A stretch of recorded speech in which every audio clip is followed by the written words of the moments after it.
Hindi na lang mga santo ang nilililok ng mga taga-Paete, Laguna. Doon po sila kilala. Kundi maging mga sari-sari mga ikangay Christmas decor. Sabay Pasko na eh. Maganda na ang kalidad. Mabibili pa ng mura.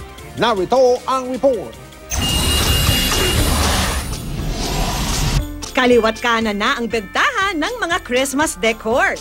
At dahil mahaba-haba pa ang preparasyon sa Pasko, bakit di raw subukang mamili sa Paete, Laguna na nabansagang carving capital ng bansa?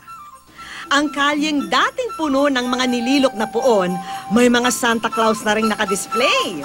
Dito yung pinakaanuhan, gawaan. Kaya mababa yung presyo namin. Karamihan sa mga binebenta, gawa sa paper mache. Ang kanilang hulmahang kahoy, lilok ng mga taga-Paete. Kaya iba raw ang detalye. May santang nakalambitin sa star. Sa moon, hanging in tandem Santa. At Santa na parang nagpapa-bebe wave. May mga Christmas decor din na gawa sa ibang material, gaya ng resin at fiberglass. At syempre, hindi mawawala ang mga nililok na Christmas item. Walang tigil na nga ang pag-uukit sa shop ng kilalang manglililok na si Paloy Cagayat. Bukod kasi sa mga puon, marami na rin daw ang nagpapagawa ng Pampasko. May nagpapagawa sa Belen, nativity set.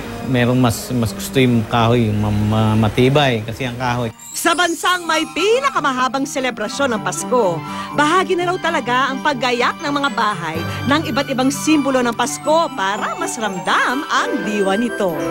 Yung Pasko may Christmas tree kahit kapiraso, maligaya na yung mga bata. Talagang miski anong hirap ng Pilipino, talaga nabili.